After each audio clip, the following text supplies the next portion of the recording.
Hello students, आज हम लोग डीएवी क्लासेस का नैतिक शिक्षा बुक का पाठ 7 पढ़ने जा रहे हैं। मर्यादा पुरुषोत्तम राम। तो आइए शुरू करते हैं। मर्यादा पुरुषोत्तम राम के बारे में इसमें बताया गया है। उससे पहले आप लोग चैनल को सब्सक्राइब ज़रूर करें और अपने सारे फ्रेंड्स को शेयर भी करें। तो देखिए क्या है इसमें। श्री राम को आर्यावर्त की पुण्य भूमि पर हुए लगभग 9 लाख वर्ष बीत गए, पर आज भी उनके राज्य सुख एवं शांति को राम राज्य के नाम से याद किया जाता है। उनके राज्य में सभी लोग अपने अपने वर्ण धर्म और अपने अपने आश्रम धर्म का पालन करते हुए वेद मार्ग पर चलते थे। इसलिए प्राणियों को रोग व शोक बहुत कम थे, यानी कि बीमारी और दुख बहुत कम थे, क्योंकि सभी अच्छे काम करते थे। समय पर वर्षा होती थी, सामान्यतः अकाल नहीं पड़ता था, यानी कि सूखा नहीं पड़ता था, बारिश होती थी। अगर बारिश ना हो तो खेती नहीं होगी, खेती नहीं होगी तो लोग क्या खाएंगे, तो उसको अकाल कहा जाता था। लोग सदाचारी और ईमानदार थे, सभी का आपस में प्रेम था, सभी कर्तव्यनिष्ठ थे। तो यह कहानी त्रेता युग के अंतिम समय की है। अयोध्या में रघुकुल में उत्पन्न सूर्यवंशी राजा दशरथ राज्य करते थे। उनकी 3 रानियां थीं, कौशल्या, सुमित्रा और कैकई। वृद्धावस्था में पुत्रेष्टि यज्ञ कराने पर उनके 4 पुत्र हुए। उन्होंने यज्ञ कराया था, उसके बाद उनके 4 पुत्र हुए। तो उनके 4 पुत्र कौन थे? कौशल्या से राम, सुमित्रा से लक्ष्मण और शत्रुघ्न 2 पुत्र हुए, और कैकई के से भरत पुत्र हुआ। और श्री राम इनमें बड़े थे। वे पटरानी कौशल्या के पुत्र थे। चारों भाइयों में असीम प्यार था। सभी तीनों माताओं का एक समान आदर करते थे और माता पिता की आज्ञा का पालन करते थे। समय के साथ वे बड़े होने लगे और थोड़े ही समय में वेद शास्त्रों की शिक्षा के साथ साथ अस्त्र शस्त्र विद्या में भी निपुण हो गए। एक दिन राज दरबार में ऋषि विश्वामित्र पधारे। उन्होंने राजा दशरथ से अपने यज्ञ की रक्षा के लिए श्री राम और लक्ष्मण को साथ ले जाने की अनुमति मांगी। न चाहते हुए भी गुरु वशिष्ठ के समझाने पर उनको विश्वामित्र की बात माननी पड़ी। इन वीरों ने वन में ताड़का, सुबाहु आदि राक्षसों को मारकर ऋषि के यज्ञ को पूर्ण करा दिया। विश्वामित्र उन्हें वहां से राजा जनक की राजधानी मिथिलापुरी ले गए। वहां सीता स्वयंवर में श्री राम ने शिव के धनुष पर प्रत्यंचा चढ़ाने की शर्त पूरी की। राजा जनक तथा उनके भाई की चारों पुत्रियों का विवाह इन चारों भाइयों से हो गया। कुछ समय पश्चात राजा दशरथ ने श्री राम को युवराज अर्थात राज्य का उत्तराधिकारी बनाने का निश्चय किया। उस समय भरत और शत्रुघ्न ननिहाल में कैकई देश गए हुए थे और राज्याभिषेक की सारी तैयारियां हो गई। प्रातःकाल अभिषेक होना था, पर दासी मंधरा के बहकावे में आकर भरत की माता कैकई के हठ करने पर सारी स्थिति बदल गई। वह खाना पीना छोड़कर कोप भवन में लेट गई। उसने राजा दशरथ से 2 वर मांगे, जिनका वे पहले वादा कर चुके थे उससे। पहले वर से भरत को राजगद्दी और दूसरे वर से श्री राम को 14 वर्ष का वनवास मांगा। तो श्री राम को जब इस घटना का पता चला तो वे पिता के प्रण को पूरा करने के लिए वन जाने को तैयार हो गए। उनकी पत्नी सीता ने भी साथ जाने का आग्रह किया और भाई लक्ष्मण भी भाई के बिना न रह सका। परिणाम स्वरूप तीनों तापस वेश में वनवास की अवधि पूरी करने के लिए चल पड़े। इनके वन चले जाने पर पिता दशरथ को इतना शोक हुआ कि उन्होंने प्राण त्याग दिए। ननिहाल से भरत और शत्रुघ्न को बुलाया गया और राजा दशरथ की अंत्येष्टि के बाद वशिष्ठ मुनि ने भरत को राज्य संभालने के लिए कहा, किंतु भरत तैयार नहीं हुए। वे श्री राम को वन में ही राज्याभिषेक करके उन्हें लौटाने के लिए दल बल समेत चल पड़े।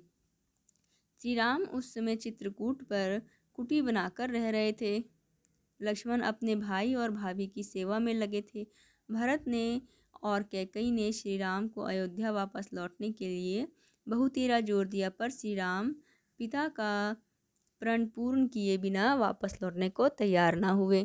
अंत में भरत श्री राम के पैरों से स्पर्श की गई खड़ाऊओं को लेकर के अयोध्या लौटे और उन्होंने राज सिंहासन पर इन खड़ाउओं को सुशोभित कर दिया। खड़ाउओं यानी कि उस समय जो लकड़ी का चप्पल पहना जाता था वो उसे कहा जाता है खड़ाऊ। और स्वयं जटाधारी बन करके अयोध्या से बाहर नंदी गांव में रहते हुए राज्य का संचालन करने लगे। यानी कि वो भी जिससे राम रहते थे तापस वेश में, उसी वेश में जटाधारी बन करके गांव अयोध्या से बाहर रहने लगे, लेकिन राज्य का भी संचालन वे वहीं से करते थे। भरत के लौट जाने के पश्चात श्री राम चित्रकूट छोड़ करके पंचवटी चले गए और वहाँ एक दिन रावण की बहन शूर्पणखा ने उन्हें देखा और इनके साथ विवाह का प्रस्ताव किया। इनके मना करने पर वह लक्ष्मण के साथ विवाह करने का हठ करने लगी। लक्ष्मण ने उसे फटकार दिया और अपने अपमान का बदला लेने के लिए वह सीता को अपना शत्रु मानकर उस पर लपकी। सीता की रक्षा के लिए लक्ष्मण ने तलवार चलाई जिससे शूर्पणखा की नाक कट गई। इस पर शूर्पणखा ने अपने दोनों भाइयों खर और दूषण को सेना लेकर उन्हें दंड देने के लिए भेजा, पर श्री राम ने अपने बाणों द्वारा उन दोनों को उनकी सेना समेत मार डाला। तब शूर्पणखा अपने बड़े भाई लंका के राजा रावण के पास गई। उसने सीता की सुंदरता का वर्णन करके उसे पत्नी बनाने तथा राम और लक्ष्मण को दंड देने के लिए रावण को उकसाया। रावण कपट पूर्वक मारीच को सोने का हिरण बनाकर पंचवटी पहुंचा। इस सुंदर हिरण को देखकर सीता ने श्री राम से इसे पकड़ने का आग्रह किया। उसे पकड़ने के लिए श्री राम उसके पीछे चल पड़े और उस पर बाण चला दिया। मरने से पूर्व मारीच ने श्री राम की आवाज़ में लक्ष्मण को रक्षा के लिए पुकारा।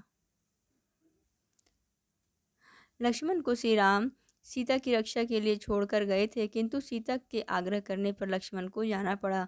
पीछे अकेले में रावण सीता को उठाकर लंका की ओर चला गया।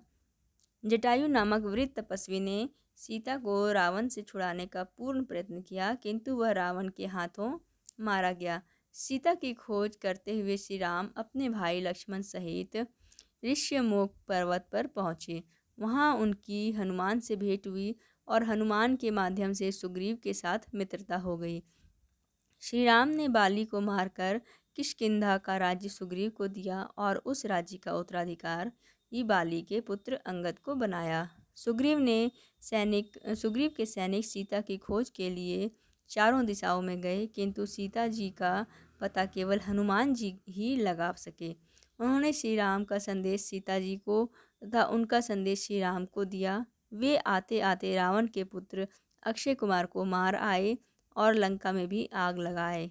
लंका में पहुंचने के लिए सुग्रीव के सेनापति नल और नील ने समुद्र पर पुल बनाया और एक बार अंगद को भेज रावण ने को चेतावनी दे दी गई कि या तो वह सीता जी को लौटा दे अथवा परिणाम भुगतने को तैयार रहे।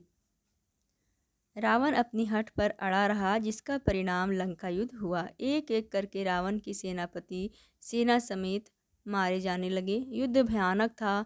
मेघनाद के बाणों से लक्ष्मण का जीवन संकट में पड़ गया था। उसकी मूर्छा हनुमान द्वारा लाई गई संजीवनी बूटी से टूटी। कुंभकर्ण तथा मेघनाद के बाद रावण भी युद्ध में मारा गया और लंका का राज्य श्री राम ने रावण के भाई विभीषण को दिया, जो रावण की दुर्नीति तथा अपमान से दुखी होकर युद्ध से पहले ही श्री राम की शरण में आ गया था। लंका विजय के पश्चात वनवास की अवधि पूरी हो जाने पर श्री राम, सीता और लक्ष्मण समेत अयोध्या को लौटे। हनुमान ने उनके आने की सूचना भरत को दी, जो नंदीग्राम में तपस्वियों जैसा जीवन बिता रहे थे। अयोध्या में श्री राम का स्वागत और राज्याभिषेक हुआ। श्री राम का राज्य आदर्श राज्य माना जाता है। श्री राम का चरित्र आदर्श पुत्र, आदर्श पति, आदर्श भाई, आदर्श मित्र तथा आदर्श राजा का चरित्र है।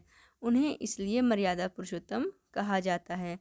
जब तक धरती पर पर्वत और समुद्र हैं, तब तक उनकी कहानी लोगों को यह संदेश देती रहेगी कि श्री राम के समान आचरण करना चाहिए, रावण के समान नहीं। तो आपका आज ये पाठ यहीं पे समाप्त होता है। इसके प्रश्नों के उत्तर की वीडियो मैं पहले ही डाल चुकी हूँ, आप लोग जा कर के प्लेलिस्ट से देख लीजिएगा।